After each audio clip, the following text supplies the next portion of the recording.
Vendredi 3 mars, en manchette, Covid-19, le gouvernement Legault annonce de nouvelles restrictions. Crise en Haïti, la population perd confiance. Et abus sexuels de casque bleu, l'ONU reconnaît sa responsabilité. De la salle des nouvelles des étudiants en journalisme du Collège La Cité d'Ottawa, voici Orphée Moussingo. Bonsoir, mesdames et messieurs. Le variant Omicron pousse le gouvernement Legault à limiter les regroupements à 10 personnes seulement, même pendant le temps des fêtes. De plus, à compter de lundi, la capacité d'accueil des bars, restaurants, salles de spectacle et amphithéâtres sera réduite de moitié. On va retrouver Rose Grezla qui est sur place. Alors Rose, c'est un peu un retour à la case départ pour le gouvernement Legault. Effectivement, Harfé. Initialement, le directeur national de santé publique avait recommandé une augmentation des limites de rassemblement à 20 personnes puisque très peu de cas du variant Omicron avaient été détectés. Aujourd'hui, un nombre record de 3 700 cas positifs ont été détectés, selon les nouvelles projections de l'Institut national d'excellence en santé et en services sociaux. Alors, le gouvernement Legault n'avait pas le choix de faire un recul et limiter les regroupements à 10 personnes seulement. L'administration de la 3e dose du vaccin devient la priorité du gouvernement et sera donc accélérée. L'intervalle entre la 2e et la 3e dose, qui était fixé à 6 mois, est ramené à 3 mois. Même si les non-vaccinés ont plus de chances de contracter le virus et de finir à l'hôpital, les personnes vaccinées sont aussi à risque. De plus, à compter de lundi, la capacité d'accueil des bars, des restaurants, des salles de spectacle et des amphithéâtres sera coupée de moitié. Les tournois sportifs sont également annulés à partir de lundi. Les fêtes de bureau, la danse et le karaoké seront également interdits. Et les entreprises qui le peuvent doivent se mettre au télétravail. Je vous laisse entendre le directeur national de santé publique qui affirme que le variant Omicron est très dangereux. Et ensuite, le ministre de l'Éducation nationale qui affirme que le retour en classe des étudiants seront repoussés au 17 janvier prochain. Je comprends parfaitement le ressenti des Québécois. Tout le monde est tanné de cette maladie. Moi, le premier, mais on n'a pas le choix. Il faut continuer de se protéger en appliquant les recommandations de la santé publique et surtout de rester toujours vigilant. L'enseignement à distance est juste prévu jusqu'au 17 janvier. À partir de cette date, tous les élèves devront retourner en classe. Le directeur national de la santé publique a également précisé sur l'importance de porter un masque et de respecter la distanciation sociale puisque le variant Omicron se transmet très facilement. Il affirme également que tous ces efforts sont pour protéger les Québécois et Québécoises. Rose Grezla, merci. Je vous en prie. L'ONU a pris l'entière responsabilité face à l'épidémie de choléra qui a touché près de 8 000 personnes. Ils ont aussi reconnu une part de responsabilité pour les cas d'abus sexuels par les casques bleus. Allons rejoindre Kelly Piché qui est sur le terrain. Kelly, la population se demande si elle peut encore faire confiance à l'ONU après ces événements. C'est une question qui a été posée plusieurs fois pendant la conférence de presse Orphée. Une question qui reste sans réponse claire, mais l'ONU a dit qu'ils étaient conscients des efforts et des actions qu'ils devraient mettre en place dans les prochaines semaines pour réparer les dommages et le bien-être de la population haïtienne. On se rappelle, les casques bleus sont sur le terrain pour aider les populations dans le besoin. C'est une des raisons pourquoi les gens sont aussi choqués de leur comportement. Si on revient en arrière, c'est 134 casques bleus qu'ils auraient exploité 9 enfants entre 2004 et 2007. La porte-parole de l'ONU précise qu'elle fait tout en son possible pour qu'un événement dans ce genre ne se reproduise plus et a même mis en place une politique tolérance zéro par rapport à ces comportements qu'elle a classés inacceptables. Pour ce qui est du choléra, eh bien, c'est Henri Charité, président des communications, qui a dit que la meilleure solution pour se protéger, c'est de faire bouillir son eau avant de la consommer ou de l'utiliser pour se laver soi-même ou laver ses vêtements pour ensuite éliminer le plus de bactéries possible. Il a aussi ajouté qu'il y aurait une compensation monétaire aux victimes et aux familles des victimes, en plus de l'ensemble du pays.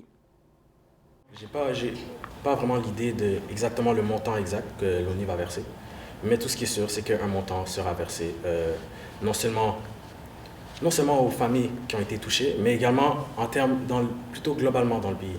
Donc, à travers différentes mises en action. Donc, plusieurs infrastructures seront mis. On va essayer d'améliorer le système de santé également. L'ONU a ensuite terminé sa conférence de presse en s'excusant au sein du peuple haïtien et a confirmé qu'il voulait davantage s'impliquer dans le pays pour s'assurer qu'une situation comme ça ne se reproduise plus. Leurs équipes travaillent d'arrache-pied pour justement rétablir la situation au sein du pays. Kelly Pichet à Port-au-Prince, merci beaucoup pour ces précisions. Je vous en prie. Le Québec modifie ses restrictions sanitaires en implantant une limite de 10 convives par rassemblement.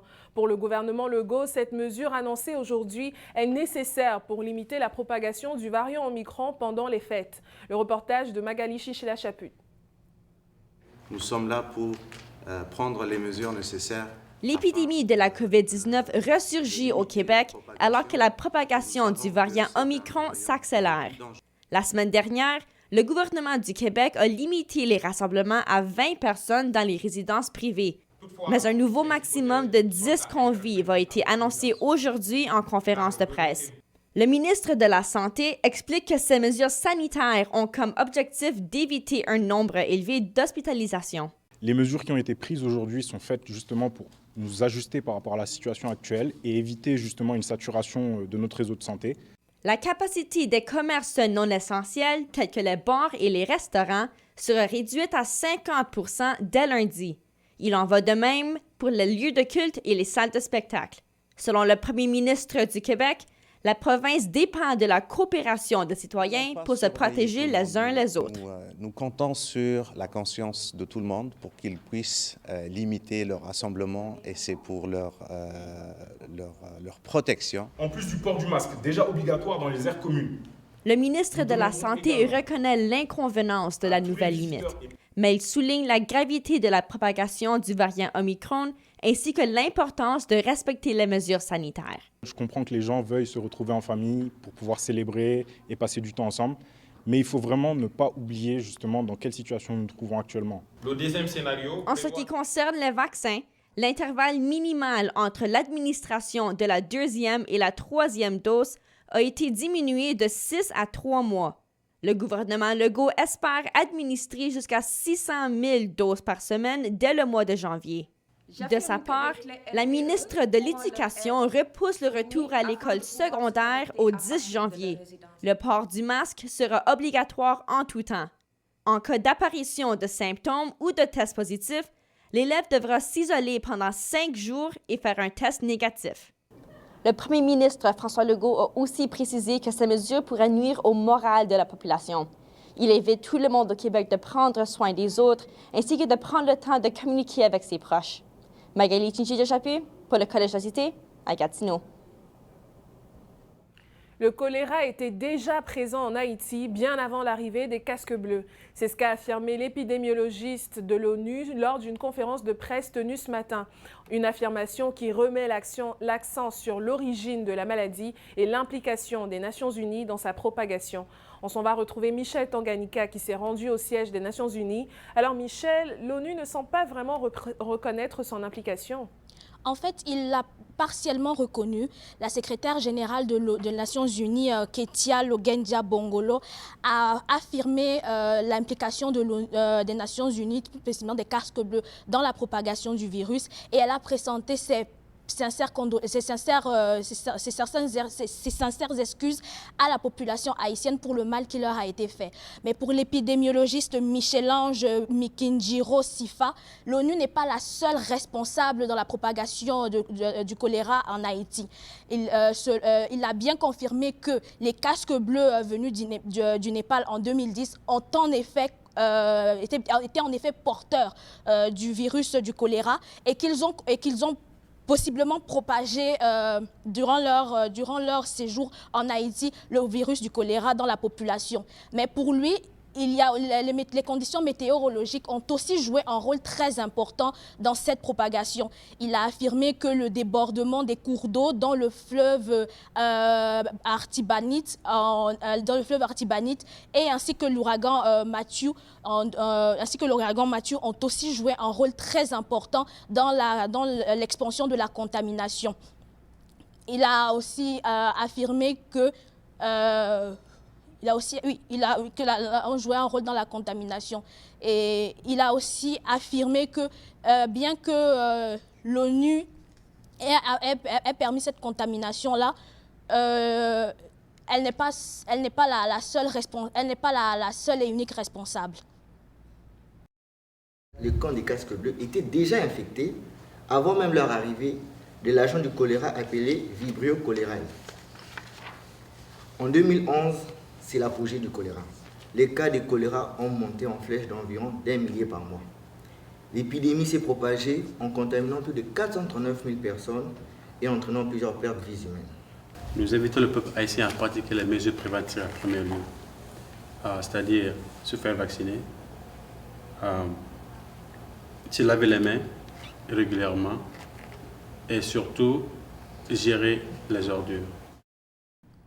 Il faut donc que la population respecte les mesures d'hygiène, surtout que tout récemment, on a de nouveaux cas de choléra ont été déclarés dans le pays après plus de 3 ans sans cas. Michel Tanganyika, merci. De rien. L'ONU est accusée d'être à l'origine de la propagation de l'épidémie de choléra qui sévit en Haïti et d'avoir échoué à la contenir. Des représentants de l'organisation ont dû s'expliquer devant les journalistes afin d'éclairer certains points d'ombre sur leur gestion de la crise. Alexis Goé a plus de détails. L'ONU est profondément désolée. Les représentants de l'ONU sont venus s'excuser aujourd'hui au peuple haïtien et s'expliquer au sujet des lacunes dans la gestion de l'épidémie de choléra qui a frappé le pays. Ils reconnaissent que ce sont les soldats de l'ONU qui ont permis de faire entrer le virus sur le territoire. Sans se dédouaner de toute responsabilité, l'ONU tient tout de même à rappeler que c'est d'abord l'instabilité d'Haïti et son système de santé fragile qui a permis au virus de se propager aussi facilement. Déjà, il y avait beaucoup de problèmes à régler dans Haïti. L'Haïti, en 2010, venait juste d'être frappé par le séisme, donc le tremblement de terre en Haïti en 2010. Et le choléra a frappé le pays dans la même année, exactement. Puis comment vous dépensez ces fonds-là pour aider les victimes? Les représentants ont dû expliquer aux journalistes en détail les montants qui seront investis et la façon dont ces sommes seront utilisées pour renforcer le système de santé haïtien et préparer le pays à affronter les épidémies du futur. En ce qui concerne la crise de choléra, nous avons mis en place un fonds pour soutenir toutes les actions de lutte contre le choléra à travers les stations d'épuration, les campagnes de sensibilisation et de vaccination. Également, on a renforcé les systèmes de santé, donc les hôpitaux et tout ça. Donc, on a renforcé les systèmes de santé qui étaient quelques temps avant médiocres. Maintenant, on les a renforcés donc, pour pouvoir contenir la maladie plus facilement et pour pouvoir passer à l'action de façon plus efficace.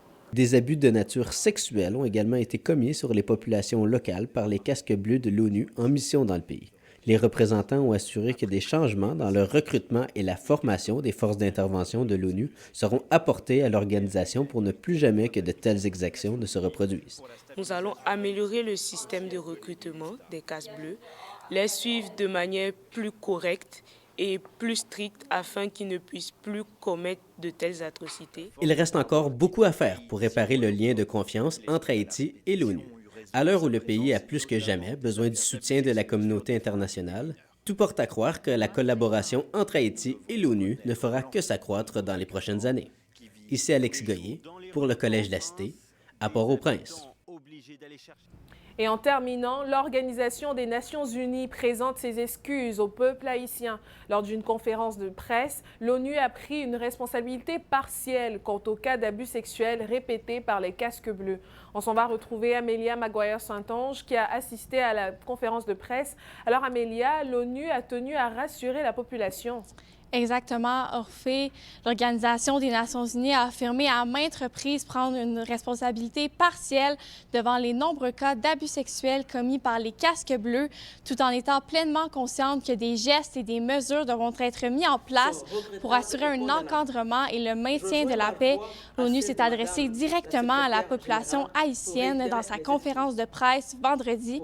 Rappelons les faits, dans un rapport poignant publié en 2014 par 2 chercheuses, on apprenait que les casques bleus auraient violé plus d'une centaine de jeunes femmes. On parlerait de 134 casques bleus qui ont exploité des jeunes femmes et des enfants vulnérables.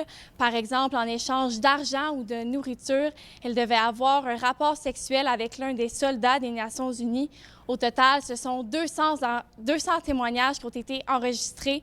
Je vous laisse entendre le directeur des communications de l'Organisation des Nations unies et la conseillère chargée aux abus sexuels qui assurent vouloir faire tout à leur possible pour que ce genre de comportement ne se reproduise plus, notamment avec l'application d'une politique tolérance zéro et la féminisation des casques bleus. L'ONU dénonce vivement les gestes posés.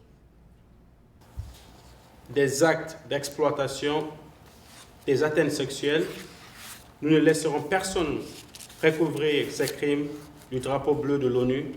Chacune des victimes mérite justice, soit faite et mérite notre soutien sans faille. Nous avons adopté déjà la politique de tolérance zéro qui est appliquée non seulement à Haïti, mais partout. Il y a des missions de maintien de la paix dans le monde.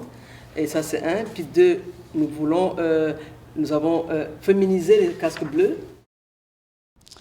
Il faut dire que les casques bleus ont comme mission de protéger les populations vulnérables. Alors, ce genre de révélations a une onde de choc et avec raison.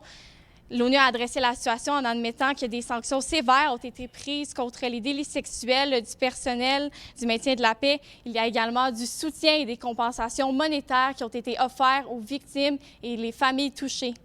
Amélia Maguire-Saintonge, merci beaucoup. Je vous en prie.